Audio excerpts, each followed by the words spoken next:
not celebrate birthdays? Well, the Bible is pretty specific in what birthdays are and what the death day is. So, with all that being said, let's go to Ecclesiastes and see what the Word says. Because if we don't live by the Word, we're ultimately in a failure state. The enemy has brought us to a way of celebrating Christmas, celebrating birthdays. We celebrate everything, it seems. The 4th of July, the 15th of July, the 14th, the 13th, whatever as it goes on, right? Now, I don't believe there's really nothing wrong with recognizing and knowing that day and keeping track of it. As we know how long we live. But even in that can be, especially when you get older, a thing against you. When you're younger, it's against you because you're too young. You don't know anything. You're older, you're too old. You don't know anything. You got dementia, blah, blah, blah, blah, blah, right? So the real thing is, like I said, keep a record of it, keep track of it, but don't make it a big deal, really, because when you make it a big deal, what happens? It becomes a big deal. And then every year, what I'm trying to get you to understand is it's a setup. And we don't realize this until grandma passes away. And then we really don't get it. And then mom passes away. And then we kind of get it. Then your son passes away or your daughter passes away. And then your dear wife passes away or your husband. And then, like a sledgehammer, we get it. Then when somebody who's really close to us passes away, every birthday, every November, every January, we remember that person, right? Oh man, on November the 29th. Oh man, on January the 2nd. Oh, and we remember these days, they're embedded in our heads. We don't embed the Torah in our heads. We don't embed the Bible in our heads, but somehow we get into this embedment of what's going on. Now, what I would submit to you is, just like it says, the death day or the birthday. We celebrate the birthday. Hey, man, your birthday. Celebrate your birthday. But the scriptures say, Ecclesiastes 1 through 4, a good name is better than precious ointment. And the day of death, what? Have you ever heard this? Did you know this is in your Bible? And the day of death than the day of one's birth. Just the opposite. Again, in most things, we are just the opposite. We're going to celebrate Jesus' birthday, supposedly, and it's not a celebrational day. If you're going to celebrate something, what should we be celebrating? Passover. What should we celebrate in the days that he said to celebrate? Because truly, when one is born, they're going to die. Unless we live perfect, unless you're Enoch, Elijah, or thereabouts, we know what's going to happen. And for most of us, because we've been taught wrong, we deserve death. It's just the way it is. We don't understand. I don't understand. But that's the way it is. I mean, I get the concept. Sin equals death. So eventually you're going to die because you have sinned. And most people continue in sin. Most people continue to sin and break the Torah. Right? They continue, well, you can't keep that. You can't. Well, that's like saying, well, I can't work. Sorry, guys. I can't work for you no more because I'm not the perfect worker. I'm sorry I can't be in the army any longer. I'm not the perfect soldier. I don't get perfect on everything I do. I don't go marksmanship. I go perfect ship. And we all know that's absurdity, right? You're not the best worker at your job. You're not the best person in your assembly. You're not the best in a lot of things. But we're striving to be. We're striving to be perfect and kadosh and holy. But how can we when we're opposite of what the scriptures say? And people lose their minds, kill themselves, commit suicide, and do terrible things and throw religion away because of this. How many people don't go to church and will never set foot into a church or any type of assembly, even want to hear about the Bible because their child died, because their loved one died, and they want nothing to do with it? because they went to a church. They was taught that your birthday is your big day. It's you live till you're 120. If you don't do it this way, if you don't live that way, if you got a hiccup in your life, you were a sinner plagued to death. And when you live that way, it's a horrible, miserable life. It really is. We come to Yahweh and we come to Yeshua and we say, Father, I know I don't deserve the Father because I'm a sinner. And I know I don't deserve what you have for me. So I come to Yeshua, your son, and I plead his blood. And I plead his blood and I plead his blood. And now I try to do what he says. If you love me, keep my commandments. If you want to make it to eternity, it's all about commandments. So let's go on. In the day of death, is better than one's birth. It is better to go to the house of mourning than to go to the house of feasting, for that is the end of all men, and the living will lay it to his heart. Do we do this? No, we don't do this. Have I done it? No, I haven't done it because I was never showed or taught this. I was taught, and I thought because of my churchianity background, because of my what I brought up, and what I was taught is you live until your ripe old age. If you don't, you're a plague, you're a bad person, you've done terrible things, you've obviously sinned, and sinned some more. But how old was Yeshua? How old was Yeshua? That's what I said. How old was Yeshua when he got crucified? He wasn't 105. He wasn't 120. He wasn't 80. He wasn't 70. Yeshua was how old? Most people agree about 33. 33 years old. Most people on here are twice that, right? Most people that are. So it's amazing. How do we understand Yeshua gave his life at the age of 33 and we don't get these verses? Because most people get upset when they lose a child, when they lose this, when they lose that. And that's understandable. I know people that lost their daughter in a burning car wreck at 16, 15.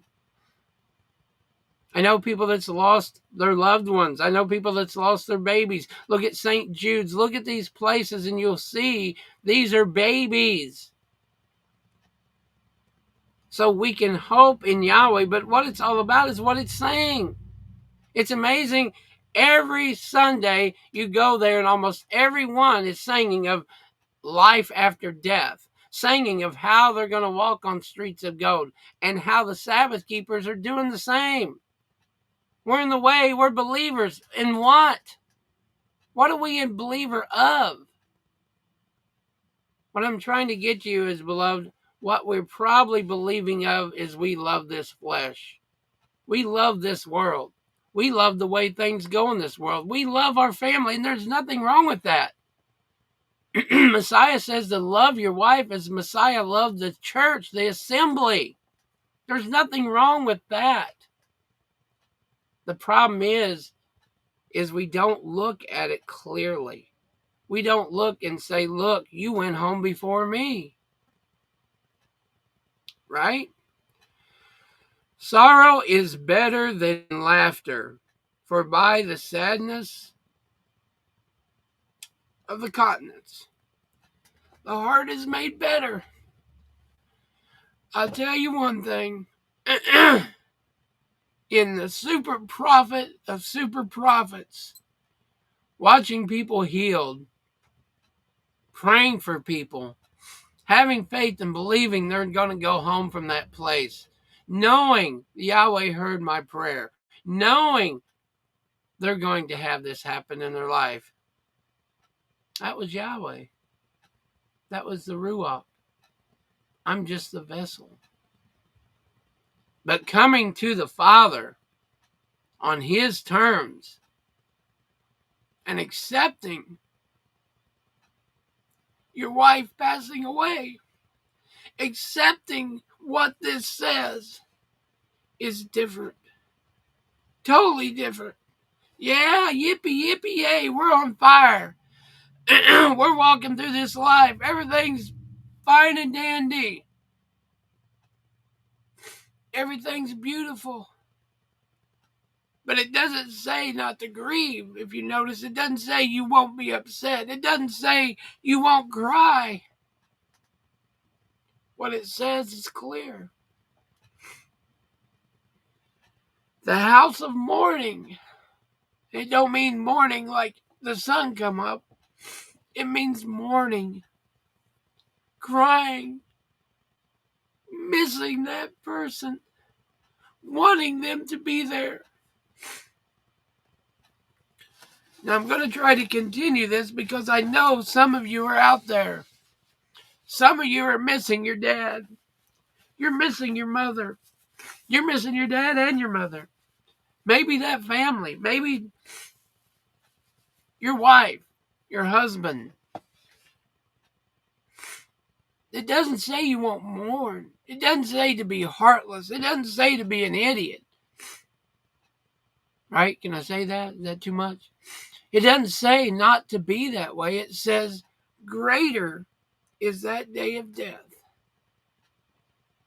Now, we don't understand that maybe, but we should. We should understand they're not going to do this anymore. Whether it's cancer, diabetes, polio, car wreck, whatever it was, they're never going to taste the death again. Never. So we should be looking forward to seeing them again. We should be looking forward to what the scripture says. We should be looking forward to what it says to do. So many times, I think we just don't know the ways of Yahweh. And that's understandable. He says, your ways are not my ways. But when we get so far out there, we don't understand. How many funerals have you ever heard this? I've been to plenty funerals. I stopped going because of the whole clean and unclean. But I've never really heard this. It wasn't until I was praying and crying out and saying, Father, what gives here? What gives? My wife's gone. My life is changing. And I don't think it's for the better. I'll be honest. I don't think it's for the better. I think it's just all going in the tubes. I think it's just, but guess what? That's flesh.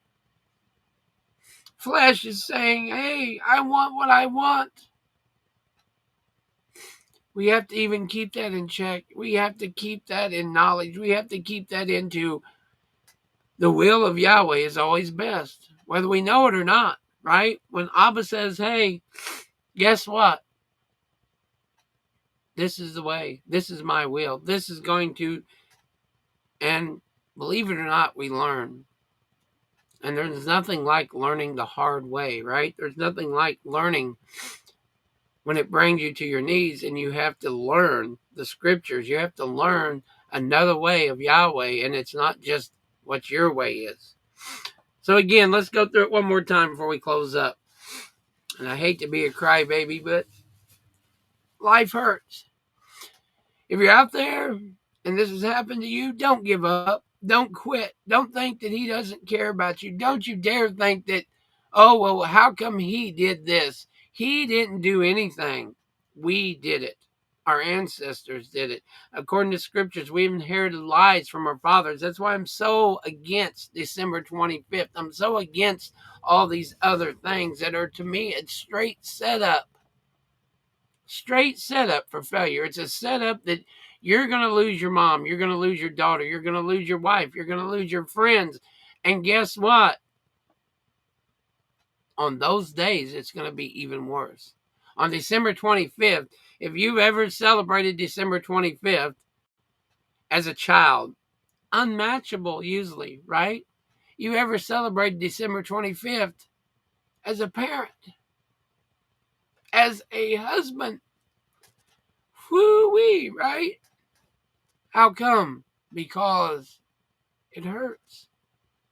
But maybe we could take the sting out of that if we celebrated Yahweh's feast. Just maybe if we did what so say the Yahweh, we wouldn't have to worry about this nonsense and the hurting of it. A good name is better than precious ointment. Could that be in reference to she poured the ointment on Yeshua? A good name is better than precious ointment. And the day of death than the day of one's birth. I think we can tie them together.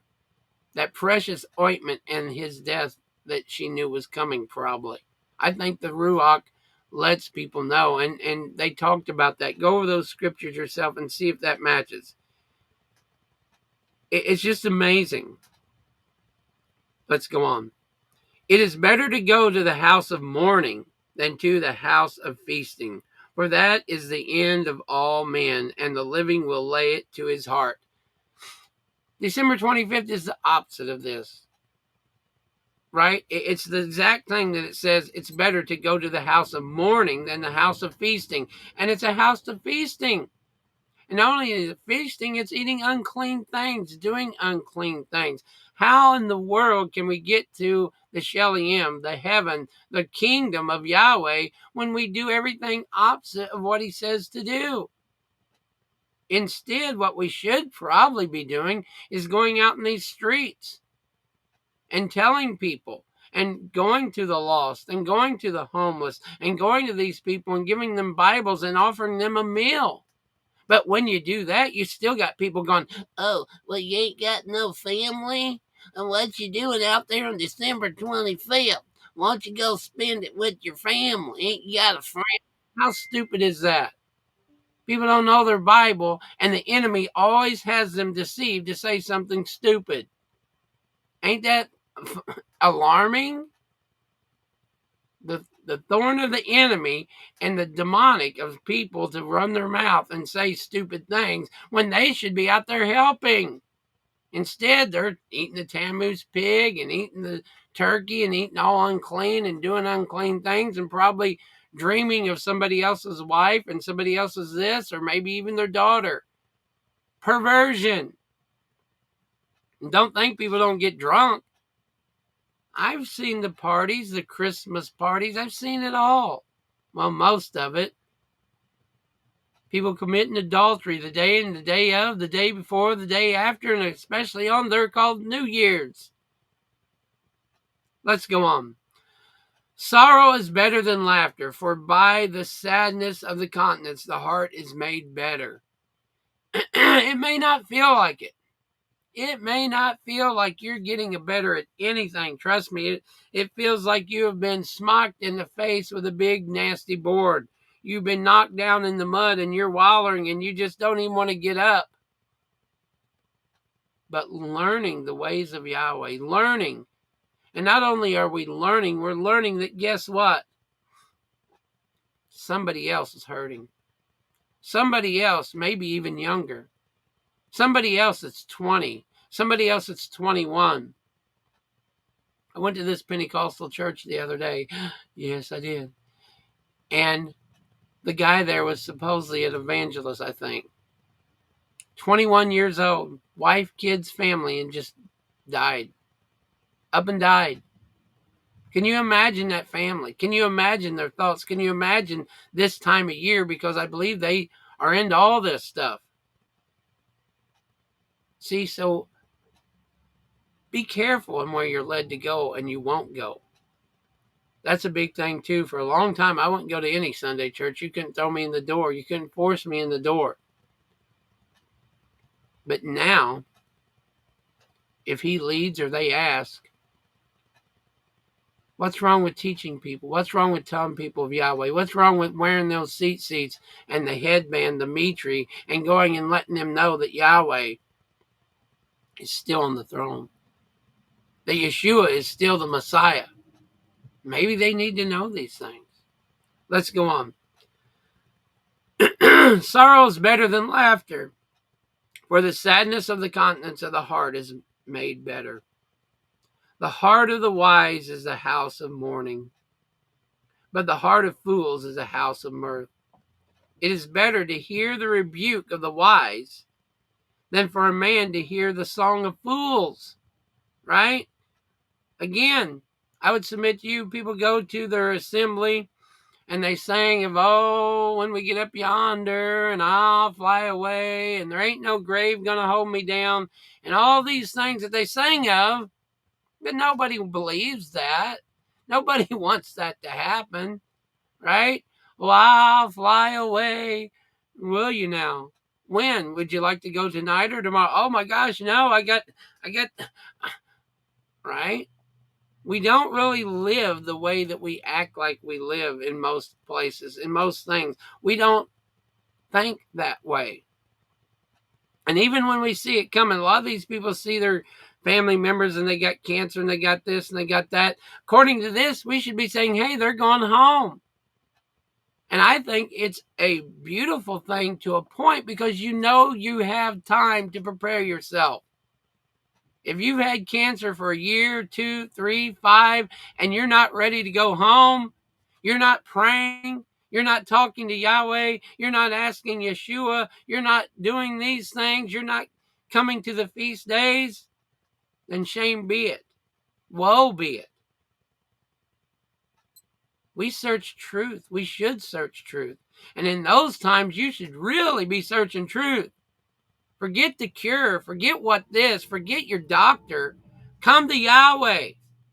Come to Yeshua. That's what matters. Because even if you make it another year, even if you make it another 10, if you don't know the Father, what does it matter? What did you gain? What did you gain? Better is the end of a thing than the beginning thereof, and the patient in spirit is better than the proud in spirit. See, if we're not careful, beloved, we come and we get that proud haughtiness, unstoppable, I'm never going to die. And I think it kind of comes with the territory, if you will. It comes with, I know Yahweh, I know Yeshua, I've seen him heal people, I have faith, and nothing's going to come to my door of that way. But we see here, it is going to come to your door. Eventually, it's going to come to everyone, one way or another. So shouldn't we be prepared? Shouldn't we know? And don't worry about the people that's passed on. The worst thing I've seen is, but grandmama, and I don't want that. Don't worry about people that's passed on. You worry about you. You worry about you and your family. You worry about knowing Yahweh. Oh, well, if grandma didn't know, and if grandma stuck with Jesus, and if grandma, don't you do that. Because you don't know what grandma did. You don't know if grandma knew Yahweh. You don't know if grandma secretly kept the Sabbath in her own way. You don't know if grandma went in her closet and cried and begged and crawled and prayed for you and others. Don't set your eternity on grandma. Wouldn't that be against Torah as well? Be not hasty in thy spirit to be angry, for anger resteth in the bosom of fools. It's easy, I'm telling you, it's easy to be angry when people die that you think should have lived longer, when people pass away, and sometimes even when you see it coming, but you don't. No, no, no. No, no, no. Not, no, no, no. We're going to pray. No, no, no. We're never going to die. We know better.